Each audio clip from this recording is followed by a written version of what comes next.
Hai hai hai, selamat datang kembali di channel Min Donghua. Kali ini kita akan melanjutkan cerita Donghua, Battle Troop di Heaven. Nggak pakai lama lagi, langsung aja kita ke ceritanya. Cekidot. Di belakang venue, di sebuah rumah kayu yang indah, sosok Xiaoyan muncul. Dia melambaikan tangannya untuk membawa pagoda cincin suling ke dalam cincin, kemudian menghilangkan batasan di dalam ruangan dan berdiri. Tuan, kita telah sampai di kota Jushi.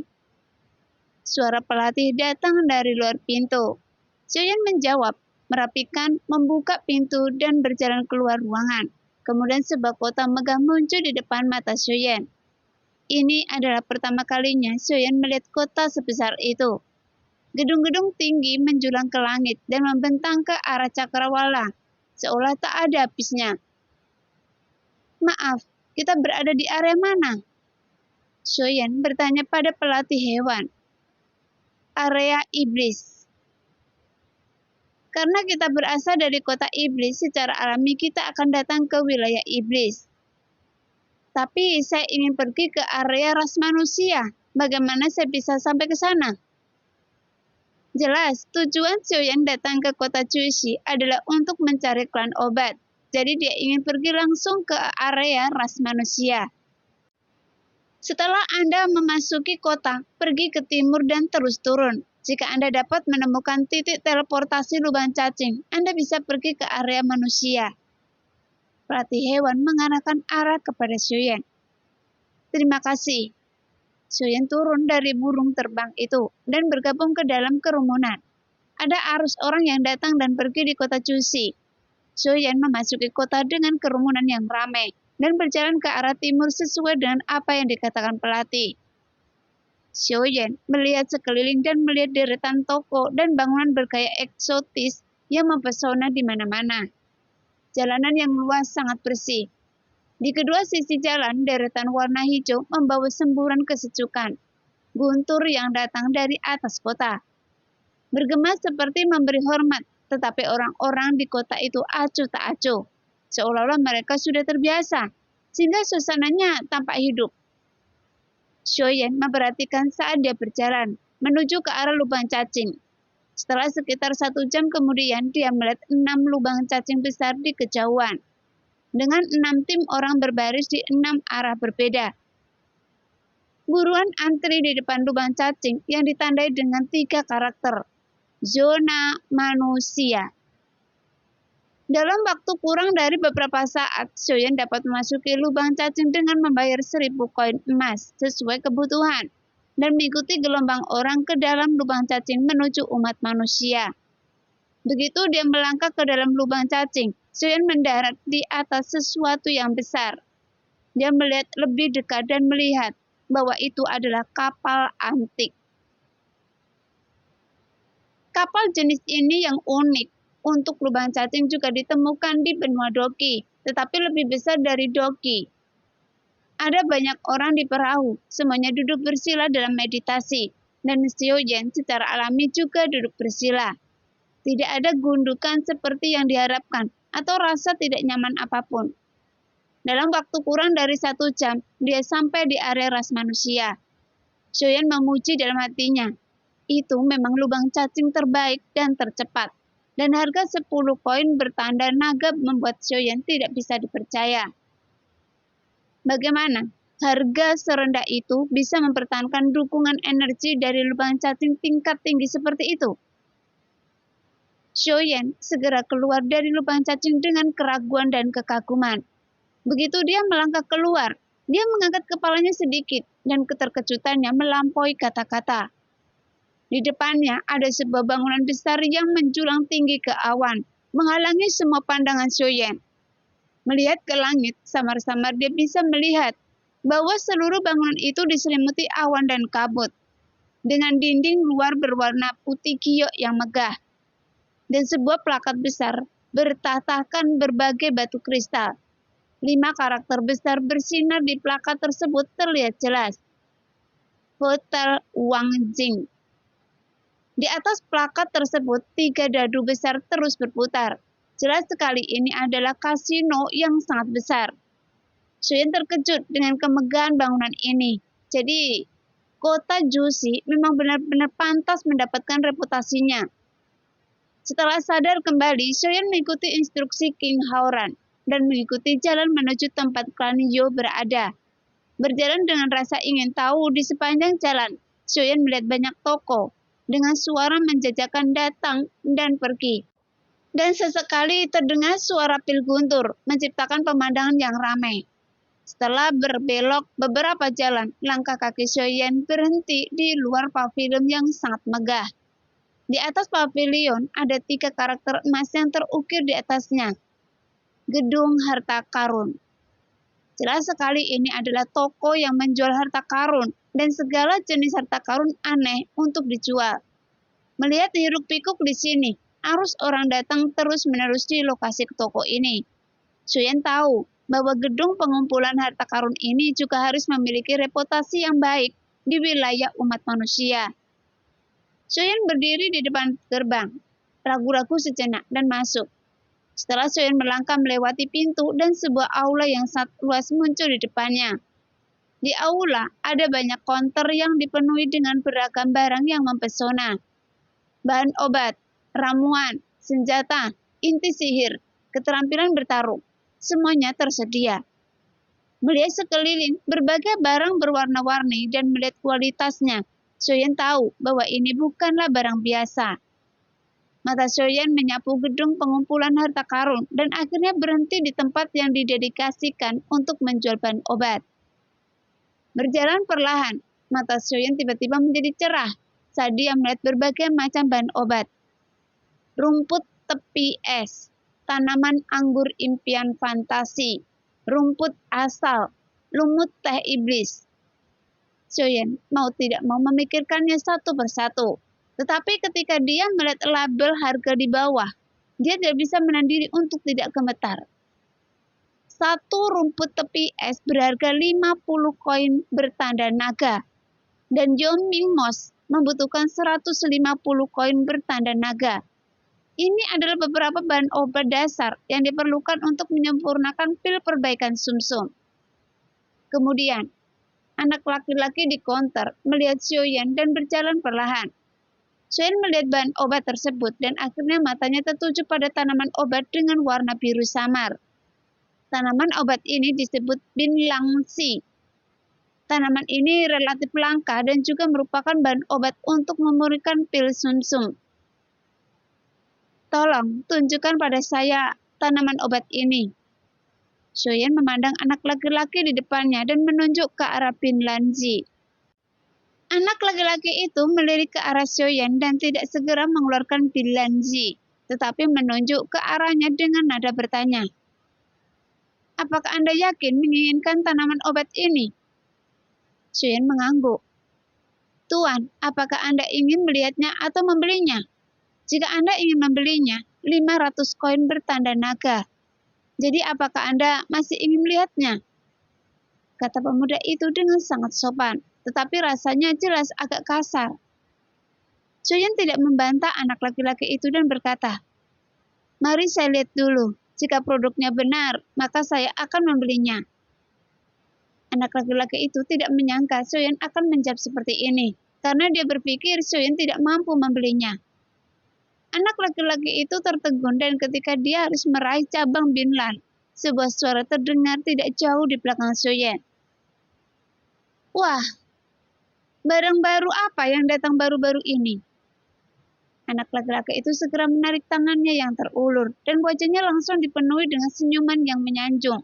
Dan dia menyapa dengan penuh hormat. Ini Tuan Su, apakah Anda sudah lama berada di sini? Ini dia, sejumlah barang baru-baru saja tiba hari ini. Saya akan segera menunjukkannya kepada Anda. Setelah itu dia berdiri dan pergi untuk menerima Tuan Su. Melihat itu alis Xiaoyan sedikit berkerut. Saat melihat Tuan Su yang dipanggil anak laki-laki itu mendekat dan melirik ke dahan biru samar di tangan anak laki-laki itu. Oh, ternyata pendatang barunya Binlangxi. Lumayan, saya ingin Binlangxi ini. Bungkuskan untuk saya. Tuan Su mengenakan pakaian bagus berjalan ke sisi Xiaoyan, diikuti oleh 2 pria parubaya. mencari seperti seorang pemuda dari keluarga kaya. Sambil memberi perintah kepada para pelayan, dia melirik ke arah Shoyan yang mengenakan jubah hitam sederhana. Shoyan diam-diam mendeteksi kekuatan Tuan Su, tetapi dia tidak dapat mendeteksi kekuatan kedua pria parubaya Tuan Su. Oke, anak laki-laki itu menjawab dengan gembira dan pergi membawa dahan biru. Tunggu! Shoyan berteriak tajam untuk menghentikan anak laki-laki itu, dan tangan anak laki-laki itu yang terulur tiba-tiba berhenti di situ. Tuan muda, maafkan saya. Saya menyukai Bin Lanjin ini dulu. Shoyan menoleh ke Tuan Su dan berkata, lalu kembali ke anak laki-laki itu dan berkata, saya membeli Bin Lanjin ini. Anak laki-laki itu memandang Shoyan dan kemudian ke Tuan Su. Dia tidak tahu harus berbuat apa untuk saat. Tunggu sebentar. Tuan Su sepertinya tidak marah dan berteriak pelan. Apakah Anda menyukainya lebih dulu? Anda bilang yang suka lebih dulu. Dan saya juga akan bilang sudah memesan Bin Lanjin ini. Benar kan? Anak laki-laki itu memandang Tuan Muda Su dan tertegun sejenak. Lalu buru-buru mengangguk. Iya. Bin Lanjin ini sudah lama dipesan oleh Tuan Muda Su. Shoyan mengangkat sedikit lengkungan di sudut mulutnya dan mengabaikan Tuan Muda Su dan berkata langsung kepada anak laki-laki itu. Berhentilah bertindak dengan saya, selesaikan itu untuk saya. Tuan Su yang diabaikan yang ekspresinya awalnya tenang segera menjadi gelap. Hei, dari mana orang udik ini berasal? Dia benar-benar berani merampok benda saya. Dia menoleh ke arah Shoyan dan berkata dengan nada menghina. Ini pertama kalinya Anda di kota Cusi, jadi Anda masih belum tahu siapa tuan muda ini kan? Shoyan tidak melihat kembali, nadanya tenang, seolah sedang berbicara pada dirinya sendiri. Siapapun Anda, tidak ada hubungannya dengan saya. Anda membeli bahan obat, saya juga membeli bahan obat. Saya datang dulu, jadi saya membelinya. Pelayan, bungkus. Pelayan itu tidak bergerak apapun yang terjadi dan menatap Tuan Su. Shoyan mulai menjadi sedikit marah dan dia berteriak dengan dingin kepada anak laki-laki itu. Cepat bungkus untuk saya. Tiba-tiba mendengar teriakan Shoyan, wajah anak laki-laki itu berubah menjadi jelek dan dia terus menatap Tuan Su. Sepertinya dia sangat takut dengan Tuan Su. Pada saat ini Tuan Su di sebelahnya tidak tahan lagi. Wah, apakah Anda serius? Anda tidak ingin bertanya siapa saya? Di negeri ini, hanya sedikit orang yang berani merebut sesuatu dari saya. Hari ini saya menginginkan Bin Lanjin ini, dan saya akan memberi Anda 600 koin bertanda naga. Hei nak, 500 koin bertanda naga semuanya milik Anda kan? Saya akan membunuh Anda dengan uang saya. Setelah mendengar ini, Shoyan menyipitkan matanya dan menatap Tuan Su dengan marah. Matanya sedikit berapi-api, seolah ingin membunuh seseorang. Tanpa mengucapkan sepatah kata pun, dia mengeluarkan semua koin emas dari cincinnya dan berkata, 99.000 koin emas. Sebelumnya, Tuan Su merasa sedikit malu dengan tatapan dingin Shoyan. Tetapi ketika dia melihat koin emas yang dikeluarkan Shoyan, dia langsung tertawa. Dasar udik, koin emas? Pelayan, 1.100 koin bertanda naga. Jelas, Shoyan tidak tahu bahwa di kota Cusi koin bertanda naga sebagian besar digunakan untuk membeli dan menjual barang. Dan koin emas umumnya digunakan sebagai perubahan. Jadi Shoyan mengeluarkan setumpuk koin emas dan Tuan Su segera menemukan alasan untuk menertawakan Shoyan. Ketika Tuan Su meneriakkan harga 1.100 koin bertanda naga, kemarahan Shoyan benar-benar membara. Sial! Apa Anda benar-benar ingin memberikan uang pada saya? Segera pikiran Shoyan bergerak dan benda terang sebesar tubuh manusia jatuh di depan Shoyan. Itu adalah inti sihir bintang 6 yang diberikan oleh King Horan. Sekarang Shoyan benar-benar tidak punya uang di atas cincinnya. Dan satu-satunya yang bisa dia keluarkan adalah inti sihir bintang 6 ini.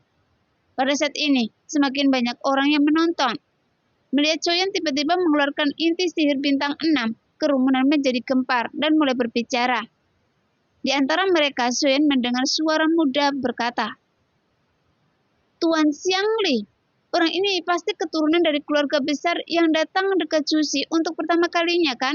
Jika tidak, mengapa dia datang ke sini dengan inti sihir bintang 6 untuk membeli bahan obat?" "Berhenti berbicara!" Suara lain memerintahkan dengan suara rendah.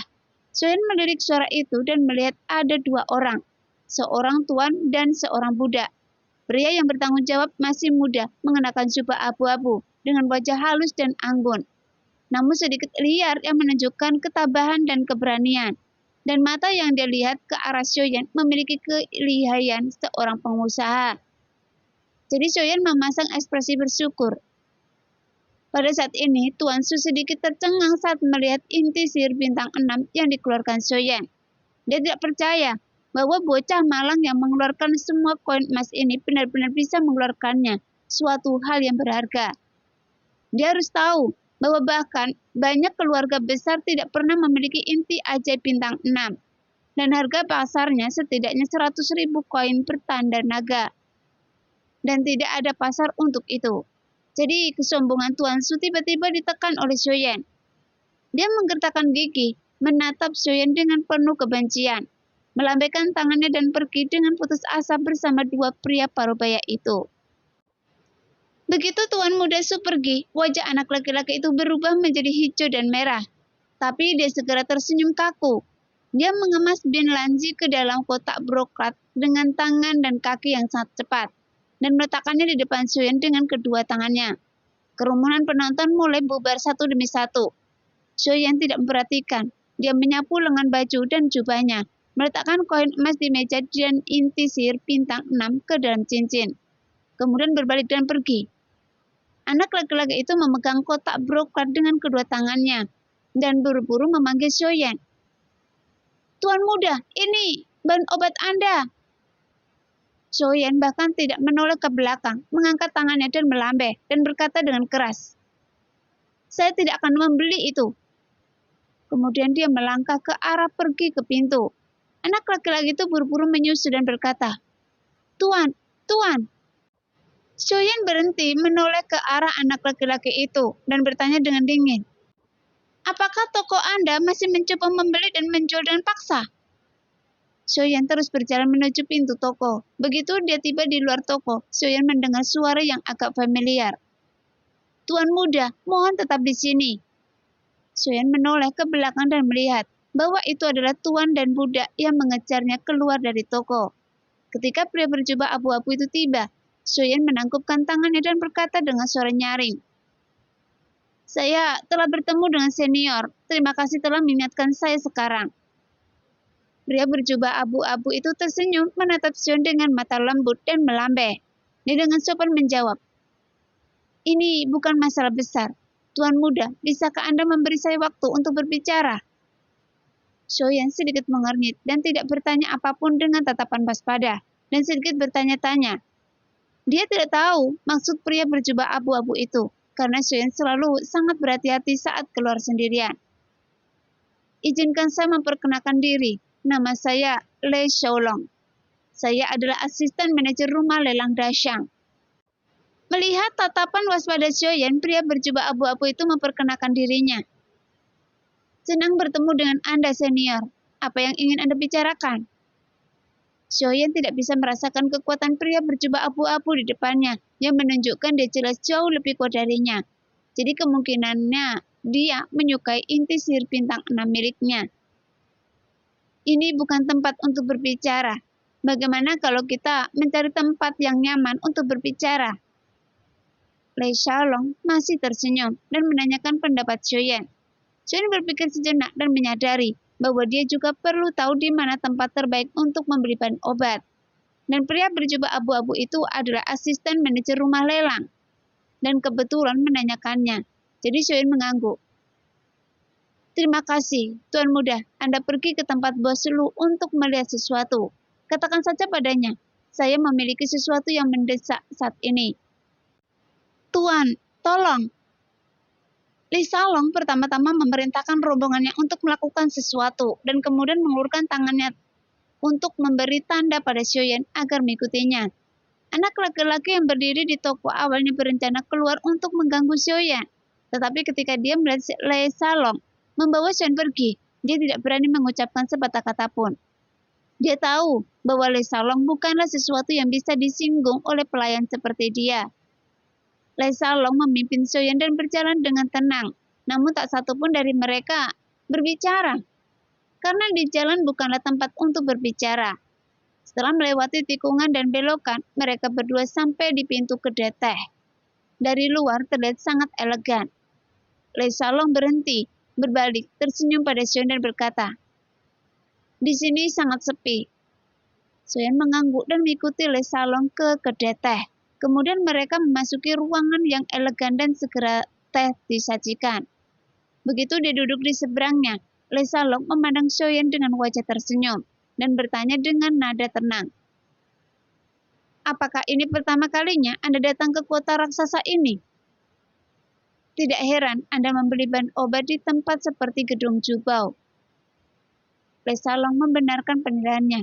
Xiuyan dengan sopan menatap Li Salong dan berkata, "Senior, saya baru saja mendengar apa yang dikatakan senior. Saya ingin bertanya, apakah ada salahnya membeli bahan obat di gedung Jubao? Jika Anda membeli bahan obat di kota Jushi, tentu saja ada banyak variasi di distrik dan Dian, dan harganya murah. Tempat lain biasanya menjual makanan kepada orang asing, jadi harganya tentu saja lebih tinggi." Li Salong berkata dengan tidak tergesa-gesa dan senyumnya tidak berubah. "Bukankah Tuan Su juga membelinya di sana?" Xiuyan bertanya.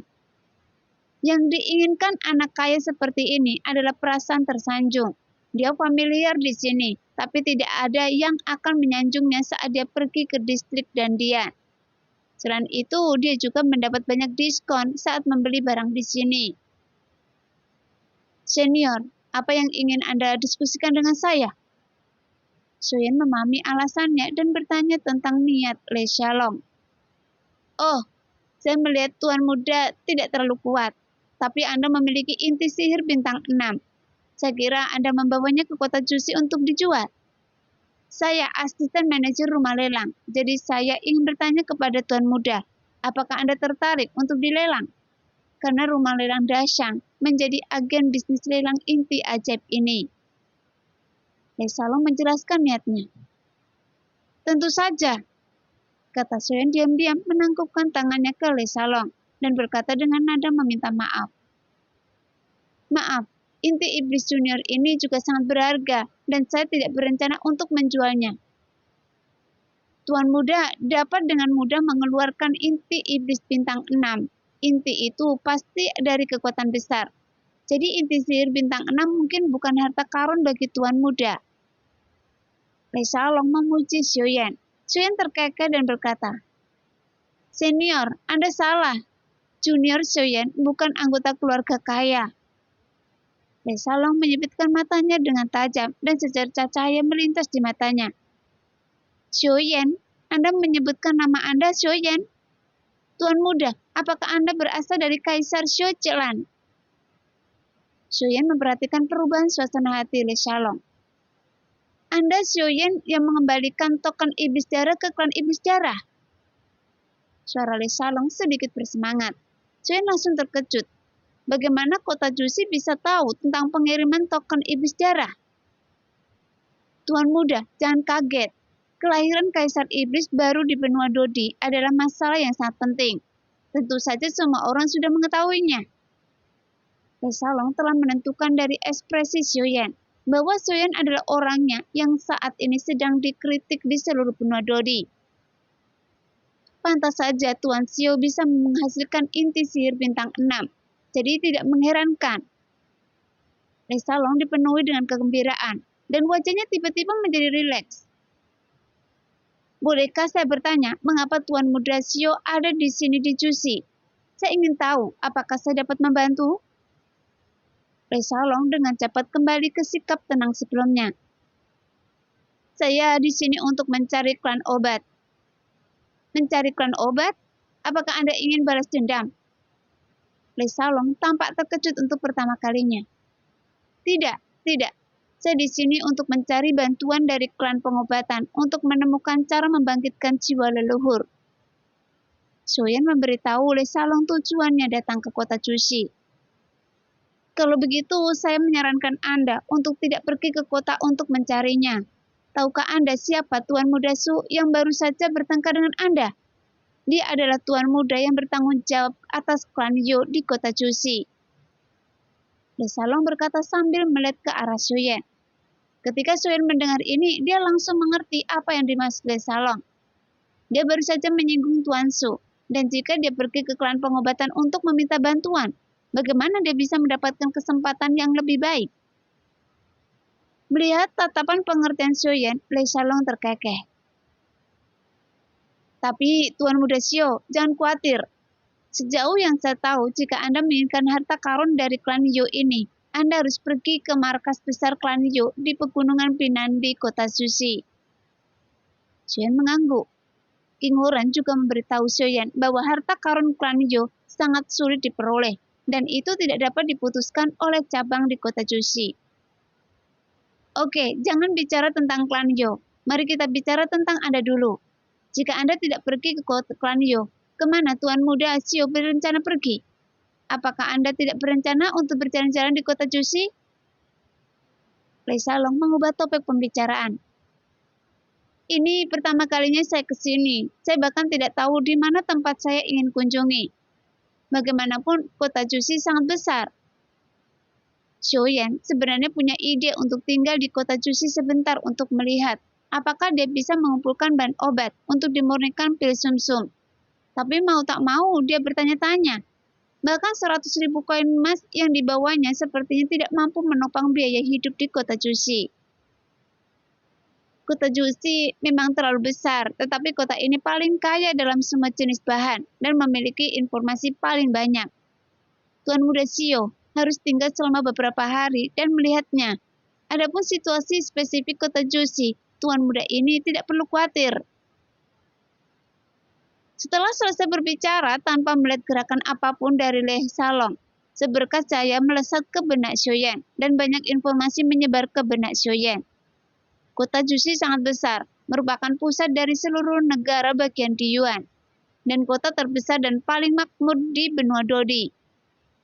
Kota ini bukan hanya pusat komersial dan ekonomi di benua Dodi, tapi juga pusat distribusi material dan tempat berkumpulnya semua pasukan di benua Dodi. Kota Jushi memiliki susunan teleportasi lubang cacing tercepat dan teraman di seluruh benua dan dijamin sosial paling stabil. Namun, menjaga transmisi lubang cacing dan menjaga keamanan publik di kota membutuhkan pengeluaran yang sangat besar. Pengeluaran ini ditanggung oleh Badan Pengelola Kota yang terdiri dari 6 kekuatan besar. Setiap transaksi di kota Jushi harus menghasilkan 10% pajak dari jumlah transaksi. Terlepas dari untung atau rugi, itu ditanggung bersama oleh 6 kekuatan utama untuk menarik lebih banyak pedagang dan berbagai kekuatan lain untuk datang ke kota Jushi untuk berbisnis. 6 kekuatan utama masing-masing menggunakan taktik unik mereka sendiri. Mereka tidak hanya mengurangi biaya transmisi lubang cacing ke tingkat yang sangat rendah. Mereka juga mengelola keamanan publik secara tertib. Dan masing-masing membentuk distrik pembelanjaan yang sangat khas. Kasino paling terkenal di distrik ras manusia adalah Hotel Wangjing yang sangat mewah. Terletak tepat di seberang lubang cacing di distrik ras manusia. Adalah kasino terbesar di benua ini. Makanan di kawasan ras manusia juga paling unik. Distrik iblis memiliki pasar populasi terbesar di seluruh benua. Dikatakan sebagai pasar populasi, tetapi sebenarnya ini adalah tempat pembagian tugas untuk menyewa tentara bayaran. Di sana Anda dapat menugaskan berbagai tugas atau mempekerjakan orang untuk membantu Anda berburu harta karun. Tentu saja Anda harus membayar mahal. Distrik monster memiliki arena, duel, dan perjudian paling berdarah. Di sana Anda dapat memasang taruhan atau bertarung melawan musuh, bahkan melakukan duel hidup dan mati, dan semua ini akan disahkan oleh notaris. Ini adalah satu-satunya tempat di kota Juicy di mana Anda bisa bertarung, dan tempat duel ada satu-satunya tempat di kota Juicy di mana Anda bisa membunuh orang secara legal. Tempat paling terkenal adalah di area Istana Alkimia yang merupakan penjualan ramuan dan berbagai bahan obat. Hampir semua orang kuat yang akan keluar untuk pelatihan akan pergi ke area Istana Alkimia untuk membeli ramuan yang dibutuhkan untuk pelatihan. Di distrik Sangmeng terdapat pasar Jubao, tempat perdagangan barang terbesar dengan segala jenis bahan dan harta karun yang aneh. Tapi ini juga menguji kearifan setiap orang. Mungkin Anda bisa menemukan harta karun langka dengan harga yang sangat murah, atau Anda mungkin membeli barang-barang tidak berguna dengan harga tinggi. Hal yang paling terkesan di distrik Sangmeng adalah rumah lelang kelas 1, yaitu rumah lelang Dashang. Dikatakan sebagai yang teratas bukan hanya karena besarnya, tetapi juga karena hampir setengah dari harta karunnya dilelang olehnya. Ini adalah tempat yang sering dikunjungi oleh kekuatan raksasa besar. Area aliansi bayangan memiliki karakteristik lain. Aliansi bayangan terkenal di seluruh benua karena menjual intelijen dan menerima misi pembunuhan atau operasi skala besar. Tempat-tempat hiburan tidak dilakukan lagi, merupakan tempat terbaik untuk mempelajari segala jenis intelijen. Tempat-tempat romantis di sini semuanya sangat mewah, dengan pesta dan pesta, serta mabuk dan mimpi. Para pelayannya gemuk dan kurus, dan mereka sama sekali tidak vulgar, hanyalah apa yang tidak dapat Anda pikirkan. Dan tidak ada tempat untuk melakukannya. Yang dapat Anda lihat adalah sarang rumah bordir paling terkenal di benua Dodi. Setelah memahami informasi ini, Shoyan memiliki gagasan konkret tentang rincian distribusi kota Juicy, dan mengetahui bahwa distrik Istana Obat dan distrik Sameng adalah tujuan yang ingin dia tuju. Tuan muda ingin membeli bahan obat, apakah Anda ingin menggunakannya sendiri? Suara Lei Salong terdengar di telinga Shoyan, sehingga Shoyan segera mengangguk. Saya tidak menyangka Tuan muda Xiao menjadi seorang alkemis. Saya tidak sopan. Kelas berapa? Lei Salong mulai mengobrol dengan Shoyan. Hanya alkemis kaisar kelas 1. Shoyan sedikit malu. Hei, Tuan jangan rendah hati. Alkemis memiliki status yang sangat tinggi. Saya tidak tahu cara memberikan obat, tapi menurut saya sulit untuk mengatakan itu sulit, dan tidak sulit untuk mengatakan tidak. Kapanpun ada kesempatan datang, tidak akan sulit untuk memperbaikinya, kata Lei Salong. Oh, saya ingin mendengar detailnya. Ini adalah pertama kalinya Shoyan mendengar argumen seperti itu, dan dia tentu saja cukup tertarik. Saya hanya mengatakannya dengan santai. Tuan muda Xiao, tolong jangan dianggap serius. Lei Salong berkata dengan enteng. Saya cukup penasaran dengan apa yang dikatakan para senior dan ingin mendengar detailnya, jawab Shoyan dengan serius. Bagaimanapun, semua orang tahu bahwa metode pemurnian obat itu sangat sulit. Tetapi obat kuat di depannya sepertinya punya ide lain, dan Shoyan tentu tidak mau ditinggalkan. Kalau begitu, saya hanya akan berbicara omong kosong. Lei Salong sangat rendah hati. Cara memurnikan obat tampaknya sangat sulit.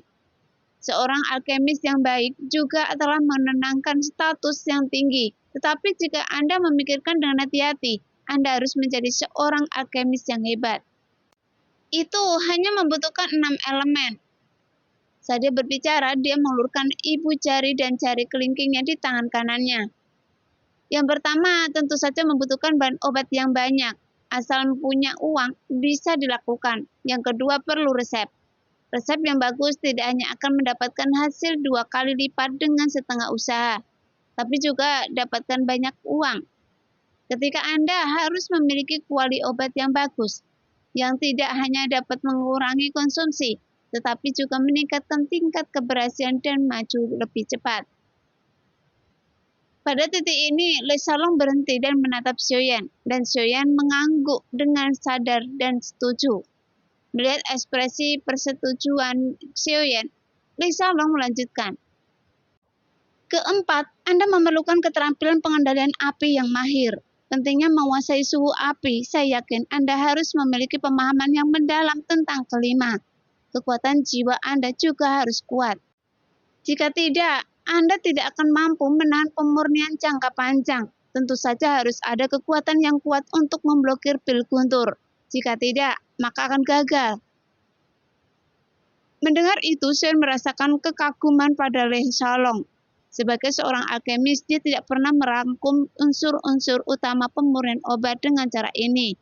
Tetapi orang di depannya, yang mengaku tidak tahu cara memurnikan obat, telah merangkum dan menganalisisnya dengan sempurna.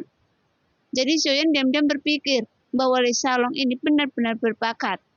Tidak heran dia bisa menjadi asisten manajer rumah lelang terbesar di benua ini. Xiaoyan diam-diam mengangguk. Senior, saya telah mendapat pelajaran. Le Shalong tidak terlihat bangga dan masih menatap reaksi Xiaoyan dengan tenang. Xiaoyan tampak tenang di permukaan saat ini, tetapi di dalam hatinya, dia membandingkan analisis Le Shalong satu persatu. Nah, demikianlah cerita hari ini. Terima kasih yang sudah menonton video Min Earth sampai selesai. Sampai jumpa di video selanjutnya.